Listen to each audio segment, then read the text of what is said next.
नमस्कार, आपके साथ मैं हूं सुदेश नैन मोर। बुलेटिन की शुरुआत करेंगे बड़ी खबर के साथ। ये बड़ी खबर हिमाचल से। मुख्यमंत्री जयराम ठाकुर का कोरोना टेस्ट होगा। जयराम ठाकुर ने आगामी तमाम कार्यक्रम अपने रद्द कर दिए हैं। सीएम कार्यालय का डिप्टी सेक्रेटरी कोरोना पॉजिटिव निकला है। इसके बाद अब मुख्यमंत्री का भी कोरोना टेस्ट होगा और आगे के लिए फिलहाल सारे कार्यक्रम मुख्यमंत्री के रद्द कर दिए गए हैं। कोरोना पॉजिटिव निकला है सीएम कार्यालय का डिप्टी सेक्रेटरी।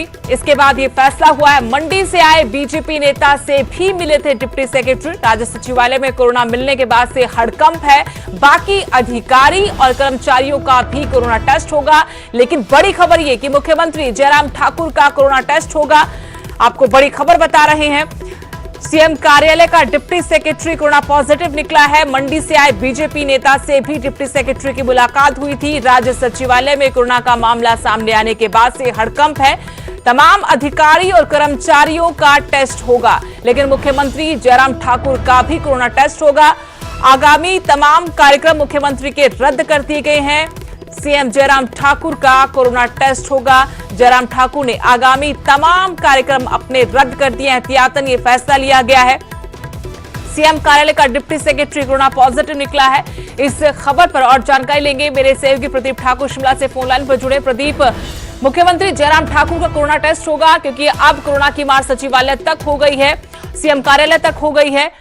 फिलहाल इस मामले में क्या और जानकारी मिल पाई है? कब सीएम का टेस्ट हो सकता है और बाकी कितने लोग डिप्टी सेक्रेटरी के संपर्क में आए, कोई जानकारी है? बिल्कुल सुदेश, देखिए, क्योंकि ये इस वक्त जो है कह सकते हैं कि सबसे बड़ी जानकारी हमारे लिए है कि राजधानी शिमला में जो राज्य सचिवालय है वहां पर कोरोना ने दस्तक दे दी है और इसके बाद अब मुख्यमंत्री जयराम ठाकुर भी क्वारंटीन हो गए हैं। वो सीधे यहाँ से अपने निवास ओवर के लिए चले गए हैं और उनके जो है कोरोना टेस्ट होंगे, उनके सैंपल लिए जाएंगे। हालांकि उनकी टेस्टिंग ट्रू नॉट मशीन से होगी, तो ऐसे में जल्दी उसकी रिपोर्ट आएगी कि क्या उनके अंदर किसी प्रकार के सिम्टम तो नहीं है, कोरोना के लक्षण तो नहीं है या वो कोरोना पॉजिटिव तो नहीं है। फिलहाल जो डिप्टी सेक्रेटरी पॉजिटिव आया है उसके क्लोज कॉन्टेक्ट में कौन कौन से लोग आए हैं उनकी अभी सूची बनाई जा रही है। फिलहाल राज्य सचिवालय को सील भी नहीं किया गया है, लेकिन जो बाहर से आने वाले लोग हैं उन पर रोक लगा दी गई है और आगामी जब स्वास्थ्य विभाग की तरफ से निर्देश मिलेंगे तो राज्य सचिवालय जो है वो कुछ समय के लिए सील हो सकता है और उसको सैनिटाइज किया जाएगा। जब तक वो जो है वो तब तक वो सील रहेगा। लेकिन अभी क्योंकि हड़कंप मचा हुआ है और काफी जानकारी यही है कि जो डिप्टी सेक्रेटरी मुख्यमंत्री कार्यालय में कार्यरत था उसके कांटेक्ट में काफी लोग आए हैं और खासतौर पर वो क्योंकि क्लोज कांटेक्ट था। जो मंडी जिला में एक भाजपा नेता कोरोना पॉजिटिव आया है, उसकी ट्रैवल हिस्ट्री दिल्ली थी, उससे क्लोज कांटेक्ट में वो आया था और उसके बाद ही आज जो सैंपल की रिपोर्ट आई है उसमें वो पॉजिटिव पाया गया है। तो ऐसे में अब जो बाकी अधिकारी कर्मचारी हैं उनके भी टेस्ट होंगे और इसके साथ साथ मुख्यमंत्री जयराम ठाकुर ने ये भी कहा है कि अगर कोई क्लोज कांटेक्ट में और भी व्यक्ति यहाँ पर आया है तो वो भी अपने टेस्ट जो है वो करवा सकता है। तो ऐसे में अब मुख्यमंत्री के कोरोना टेस्ट की वो इंतजार किया जा रहा है कि वो कब जो है सैंपल लिए जाते हैं और उसकी रिपोर्ट। लेकिन प्रदीप, ये बताइए कि जिस बीजेपी नेता के पॉजिटिव आने के बाद डिप्टी सेक्रेटरी का टेस्ट हुआ था, क्या रिपोर्ट आने के बाद एहतियातन ये टेस्ट करवाया गया था या डिप्टी सेक्रेटरी में भी कोई लक्षण दिखे थे, सिम्टम आए थे या एसिम्टोमेटिक थे? देखिए, जो ये भाजपा नेता कोरोना पॉजिटिव आया है ये मंडी जिला का था और उसके जब क्लोज कांटेक्ट ढूंढे गए तो उसमें ये व्यक्ति भी जो है वो क्लोज कांटेक्ट में पाया गया था। उसके बाद ही इसके कोरोना टेस्ट करवाए गए हैं। हालांकि जानकारी ये भी है कि एक दो और अधिकारी हैं उनके भी टेस्ट हुए हैं, लेकिन उनकी रिपोर्ट अभी नहीं आई है। फिलहाल अब जो है वो देखा जा रहा है कि बाकी और कौन कौन से लोग हैं जिनके कांटेक्ट में वो व्यक्ति भी आया था और साथ में डिप्टी सेक्रेटरी के कांटेक्ट में कौन कौन और लोग आए हैं। क्योंकि मुख्यमंत्री का जो ज्यादातर कार्यालय जो मुख्यमंत्री कार्यालय में जो ज्यादातर काम है वो डिप्टी सेक्रेटरी के द्वारा ही किए जाते हैं। चाहे फाइलें साइन करवानी है मुख्यमंत्री से या फाइलें भेजनी है तो वो काम उसका ज्यादातर रहता है। तो इसी वजह से मुख्यमंत्री को एहतियातन उनको जो है अब वो आइसोलेट हो गए हैं, वो क्वारंटीन रहेंगे अगले कुछ समय तक और जब तक उनकी रिपोर्ट नेगेटिव नहीं आती है या फिर जो है वो एक क्वारंटीन का जो अब 7 दिन का समय रखा गया है उस पूरे 7 दिन के समय तक वो लोगों से मिलेंगे नहीं। तो ऐसे में ये अब देखा जा रहा है कि आने वाले समय में जो रिपोर्ट आनी है उसमें क्या कुछ निकल कर आता है। ठीक है प्रदीप, लेकिन कि कौन कौन से कार्यक्रम थे बड़े जो अब इस नई अपडेट के साथ अब रद्द कर दिए गए हैं? अगले कम से कम कुछ दिन तो ऐसे कार्यक्रम मुख्यमंत्री नहीं अटेंड कर पाएंगे। बिल्कुल देखिए, जो अभी कुछ समय का जो अगले कल का ही जो बड़ा कार्यक्रम था, वो भाजपा के नए अध्यक्ष बने हैं सुरेश कश्यप, उनका शिमला में कार्यक्रम होना था, स्वागत उनका होना था और उनके साथ साथ एक साझा प्रेस वार्ता भी उन्होंने संबोधित करनी थी। तो फिलहाल वो कार्यक्रम अब टाल दिया गया है और इसी तरह से जो राज्य सचिवालय में रूटीन बैठकें करते हैं, क्योंकि अभी दौरे मुख्यमंत्री नहीं कर रहे हैं, तो ऐसे में दौरे वाला कार्यक्रम कोई नहीं था। और इसी तरह से आज भी क्योंकि भाजपा अध्यक्ष को लेकर उन्होंने ब्रीफिंग करनी थी, वो ब्रीफिंग भी नहीं हो पाई क्योंकि तब तक कोरोना पॉजिटिव वो जो व्यक्ति है उसकी रिपोर्ट आ चुकी थी। तो ऐसे में उस ब्रीफिंग को भी रोक दिया गया और उसके बाद हालांकि जो है कुछ लोगों ने उनसे बातचीत करने की कोशिश भी की, तो उसमें मुख्यमंत्री ने जरूर ये जानकारी दी है कि वो क्वारंटीन होने जा रहे हैं और एहतियात के तौर पर तमाम जो सारे प्रोटोकॉल हैं वो फॉलो किए जाएंगे और जो भी सचिवालय में भी से जुड़े जो प्रोटोकॉल होंगे उनका भी पालन किया जाएगा, चाहे वो सैनिटाइज करने की बात है, चाहे कुछ समय के लिए सील रखने की बात है, या जो बाकी लोग हैं क्लोज कॉन्टैक्ट है उनके जो सैंपल लेने हैं उनकी टेस्टिंग होनी है, ये तमाम जो प्रोटोकॉल है वो फॉलो किए जाएंगे। शुक्रिया प्रदीप तमाम जानकारी के लिए। बड़ी खबर हिमाचल से, मुख्यमंत्री जयराम ठाकुर का भी कोरोना टेस्ट होगा, उनके करीबी कोरोना पॉजिटिव निकले हैं। डिप्टी सेक्रेटरी यानी सीएम कार्यालय राज्य सचिवालय तक कोरोना पहुंच गया है। डिप्टी सेक्रेटरी के पॉजिटिव निकलने के बाद मुख्यमंत्री होम क्वारंटीन हो गए हैं और रिपोर्ट उनकी जल्द आ सकती है क्योंकि टेस्ट होगा और उसके बाद रिपोर्ट का इंतजार सभी को। मंडी से आए बीजेपी के संपर्क में डिप्टी सेक्रेटरी आए थे और इस शख्स की ट्रैवल हिस्ट्री दिल्ली की थी जो पॉजिटिव निकला। उसके बाद जब ट्रैवल हिस्ट्री के साथ ये पता लगा गया कि कौन कौन से लोग थे जिसके कांटेक्ट में आए, तो डिप्टी सेक्रेटरी का नाम भी निकला, टेस्ट हुआ तो रिपोर्ट पॉजिटिव निकली। इसके बाद से हड़कंप मचा हुआ है। मुख्यमंत्री जयराम ठाकुर के अलावा जो और बाकी अधिकारी सीएम कार्यालय के हैं, अधिकारी हैं, कर्मचारी हैं, उनका भी कोरोना टेस्ट किया जाएगा। मुझे लगता है कि जहां पे कॉन्टैक्ट एक और बड़ी खबर कोरोना वैक्सीन को लेकर एक्सक्लूसिव खबर आपको दे रहे हैं। ह्यूमन ट्रायल में फिलहाल कोई दुष्प्रभाव सामने नहीं आया है। न्यूज 18 से खास बातचीत में हरियाणा के स्वास्थ्य मंत्री अनिल विज ने यह कहा, पीजीआई रोहतक में 20 लोगों पर ट्रायल चल रहा है वैक्सीन का। 2 महीने बाद इन लोगों का एक बार फिर से चेकअप होगा। बाजार में कोरोना वैक्सीन आने में वक्त लगेगा, ये बार बार कहा जा रहा है, चाहे WHO हो या फिर केंद्र सरकार, स्वास्थ्य मंत्रालय और अब हरियाणा के स्वास्थ्य मंत्री की वैक्सीन आने में वक्त लगेगा। लेकिन ह्यूमन ट्रायल शुरू हो गया है। पीजीआई में भी 20 लोगों पर ट्रायल हो रहा है। ह्यूमन ट्रायल में फिलहाल किसी भी तरह का दुष्प्रभाव नजर नहीं आया है। न्यूज 18 से खास बातचीत में स्वास्थ्य मंत्री अनिल विज ने जानकारी दी कि पीजीआई रोहतक में 20 लोगों पर वैक्सीन का ट्रायल हो रहा है। 2 महीने बाद एक बार फिर से इन लोगों का चेकअप किया जाएगा। लेकिन साथ ही ये भी कहा कि बाजार में वैक्सीन आने में अभी काफी वक्त है। कोविड के लिए एक वैक्सीन मांगी जा रही है, उसके ह्यूमन ट्रायल शुरू हो गए। तो अभी 16 लोगों पर उसका ट्रायल किया जा चुका है रोहतक में। अभी 4 लोगों पर और करेंगे। 20 लोगों पर अभी अलॉट हुए, उनको इंजेक्शन लगाकर उनको स्टडी किया है कि किसी के ऊपर कोई रिएक्शन तो नहीं आया और किसी के ऊपर भी कोई रिएक्शन नहीं आया। कोरोना पर ही पंजाब से बड़ी खबर। पंजाब में 12 घंटे में कोरोना से 5 लोगों की मौत हुई है। कपूरथला में कोरोना से 78 वर्षीय बुजुर्ग ने दम तोड़ा है। कपूरथला में अब तक कोरोना से 9 लोगों की मौत हुई है। लुधियाना के जगरांव में 70 वर्षीय बुजुर्ग की जान गई है। गुरदासपुर में 75 वर्षीय बुजुर्ग की भी जिंदगी की जंग हार गए। फिरोजपुर और होशियारपुर में 2 मरीजों ने दम तोड़ा है। कोरोना से मरने वालों का आंकड़ा पंजाब में 270 हो गया है। लगातार मौत का आंकड़ा पंजाब में बढ़ रहा है, लेकिन ध्यान देने वाली बात यह है कि इसमें बुजुर्ग जो मरीज हैं कोरोना के, उन पर खतरा सबसे ज्यादा है। सरकार की, स्वास्थ्य मंत्रालय की भी यही हिदायतें हैं कि बुजुर्गों और बच्चों का खास ख्याल रखा जाए। जहां तक हो सके घर से बाहर ना निकले। तमाम जो एहतियात बरतने को कहा है उनका भी पालन किया जाए। कपूरथला में कोरोना से पीड़ित 78 वर्षीय बुजुर्ग की मौत हुई है। कपूरथला में अब तक कोरोना से 9 लोगों की जान गई। लुधियाना के जगरांव में भी एक बुजुर्ग की मौत की खबर। गुरदासपुर में 75 वर्षीय एक बुजुर्ग ने दम तोड़ा है। तो फिरोजपुर, होशियारपुर में भी 2 मरीजों की मौत हुई है। कोरोना से मरने वालों का कुल आंकड़ा 270 हो गया है।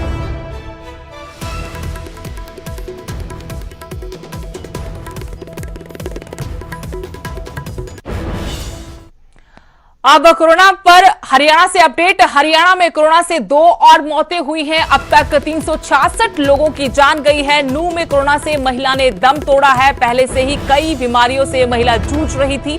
नूह जिले में कोरोना से अब तक 9 लोगों की मौत की खबर है। सिरसा में भी कोरोना से महिला की मौत हुई है। कल हरियाणा में कोरोना से 9 मौतें हुई थी। इसके साथ अब आंकड़ा 366 हो गया है, क्योंकि कोरोना से हरियाणा में 2 और लोगों की जान गई है। नूह में एक महिला ने दम तोड़ा है, लेकिन जानकारी ये भी है कि इस महिला को पहले कई बीमारियां थी। कई बीमारियों से महिला लड़ रही थी। नूह जिले में कोरोना से अब तक 9 लोगों की जान गई है। सिरसा में भी कोरोना से एक महिला मरीज की मौत की खबर है। कल हरियाणा में कोरोना से कुल 9 मौतें हुई थी, लेकिन कुल आंकड़ा आज 366 पर पहुंच गया है।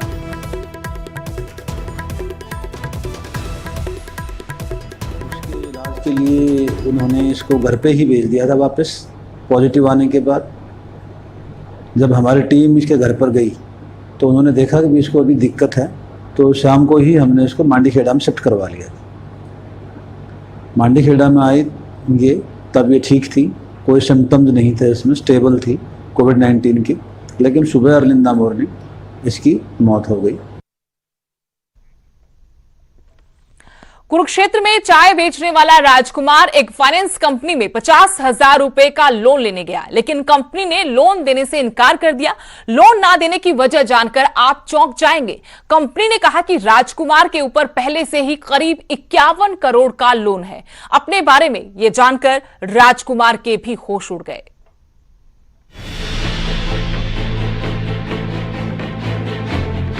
ये हैं दयालपुर गांव के राजकुमार, जो धर्मनगरी कुरुक्षेत्र में आहूवालिया चौक पर चाय बेचकर अपना और अपने परिवार का पेट भरते हैं। लॉकडाउन के दौरान काम धंधा चौपट हो गया और घर का खर्च चलाने के लिए कुछ लोन लिया था। अब उस लोन को चुकाने के लिए एक फाइनेंस कंपनी से जाकर 50,000 रुपए का लोन मांगा, लेकिन कंपनी ने लोन देने से इनकार कर दिया।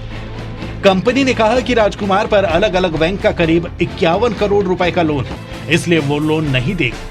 अपने ऊपर करीब 51 करोड़ रुपए का लोन जानकर राजकुमार के होश उड़ गए।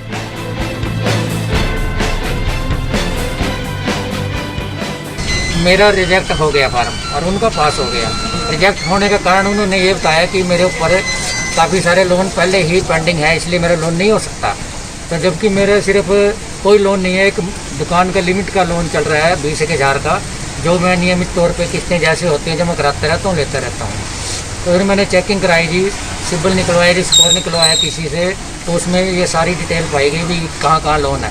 उसमें बैंक के तो लोन नहीं, नाम नहीं लिखा है, लेकिन लोन लगभग 50-51 करोड़ रुपए के लोन उसमें दिखाए गए हैं, जो मेरे द्वारा नहीं लिए गए हैं। वो मेरे ही नाम के अलग अलग लोगों के हैं, जो पता नहीं कैसे मेरे नाम जुड़ गए हैं। वो कई साल से देख रहा हूँ जिसको अप्रोच में ऐप चला चाय का काम कर रहा है, थोड़ा बहुत अपना हैंड टू माउथ है जी। मगर वही बात है, एक तो हरासमेंट करने वाली बात होगी ना जी। एक आदमी को, तो गरीब आदमी है जी बेचारा, मतलब 50-50 करोड़ का लोन किसको कहते हैं सर, कहाँ से पाएगा?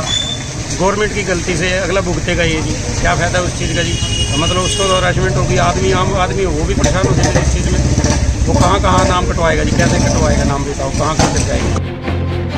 अब राजकुमार बेहद परेशान, उन्हें समझ नहीं आ रहा कि क्या करें। बैंक की गलती से उनके सिर पर इतना कर्ज हो गया, लोग पैसे भी मांगने आते हैं, पर ये बेचारा गरीब जो अपने परिवार का पेट बड़ी मुश्किल से भरता है, कैसे करोड़ों का कर्ज चुकाएगा? कैसे बैंकों के चक्कर काटकर ये बताएगा कि जिस शख्स ने ये कर्ज लिया है वो ये नहीं बल्कि कोई और है। सिस्टम की एक गलती ने आज इस गरीब को इतनी बड़ी मुसीबत में डाल दिया। अशोक यादव, न्यूज़ 18 कुरुक्षेत्र।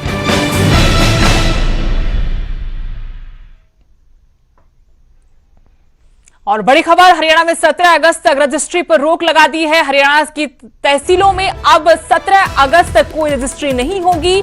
गड़बड़ी के चलते ये फैसला लिया गया है। जमीनों की रजिस्ट्री, ट्रांसफर डीड भी नहीं हो पाएगी। हरियाणा सरकार को रजिस्ट्री घोटाले का शक है और इस शक के चलते सरकार ने ये बड़ा और महत्वपूर्ण फैसला किया है।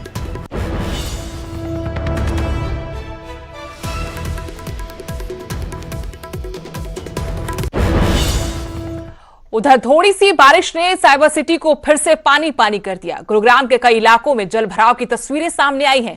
Golf course, Sheetla road, sector 4 और 7 में जल भराव से लोगों को परेशानियां उठानी पड़ी। साथ ही जीएमडीए और नगर निगम के दावों की भी पोल खुल गई।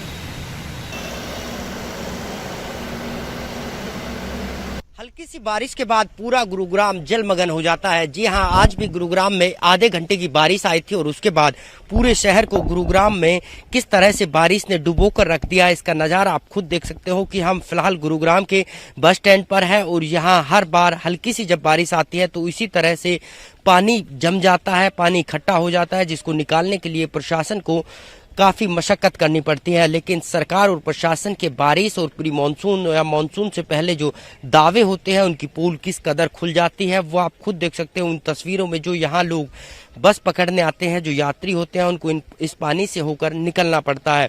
हालांकि न केवल गुरुग्राम के बस स्टैंड बल्कि गुरुग्राम के दूसरे इलाकों की हम बात करें, चाहे पुराने गुरुग्राम की बात करें, गुरुग्राम गांव की बात करें, या फिर जो है सेक्टर 4 की बात करें, सेक्टर 7 की बात करें, शीतला माता मंदिर रोड की बात करें, वहां भी इसी तरह से वाटर लॉगिंग की समस्या आज जो है पूरे दिन बनी हुई है। तो वहीं नए गुरुग्राम की बात करें तो golf course extension road, golf course road, DLF के एरिया या फिर सोहना रोड में भी इसी तरह से पानी भरा हुआ है, जिसकी वजह से लोगों को खासी परेशानी उठानी पड़ रही है। साथ ही साथ जाम जैसे हालात भी कई इलाकों में धीरे धीरे बनने शुरू हो गए हैं। साल 2016 में बारिश की वजह से गुरुग्राम में महाजाम लगा था, जिसके बाद गुरुग्राम की किरकिरी न केवल देश बल्कि पूरी दुनिया भर में भी हुई थी और उसके बाद कई तरह के इंतजाम और जद्दोजहद भी की थी कि इस बार पानी ना भरे और दावे और वायदे जो है प्रशासन और सरकार की तरफ से किए गए थे कि गुरुग्राम में इस बार पानी नहीं भरेगा। लेकिन एक बार फिर आप खुद देख सकते हो कि किस तरह से यहाँ पानी भरा हुआ है। आखिरकार सवाल वही उठता है कि हल्की सी बारिश के बाद क्यों गुरुग्राम डूब जाता है और क्यों गुरुग्राम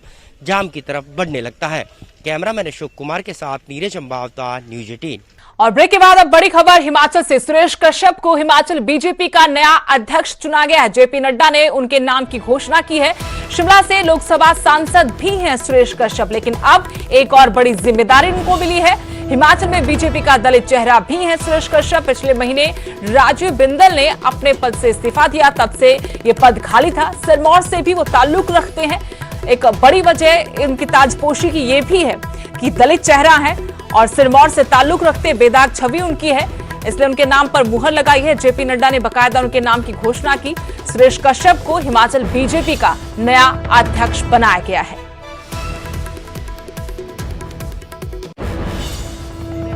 एक अहम जिम्मेदारी सौंपी है और मैं आश्वस्त करना चाहूँगा कि पूर्ण दृढ़ता के साथ, कर्मठता के साथ इस जिम्मेदारी को। जहाँ तक हिमाचल प्रदेश की बात है, हमारा हिमाचल प्रदेश का नेतृत्व तो बहुत सशक्त है। सब लोग मिलकर पार्टी के काम को आगे बढ़ाएंगे और मजबूती के साथ, एकजुटता के साथ आने वाली जो भी चुनौतियां हैं, चाहे पंचायती राज के चुनाव भी होने जा रहे हैं या इसके बाद विधानसभा का चुनाव है, दृढ़ता के साथ, मजबूती के साथ उसको लड़ेंगे और भारतीय जनता पार्टी की सरकार पुनः हिमाचल प्रदेश में 2022 में बने, उसके लिए काम करेंगे।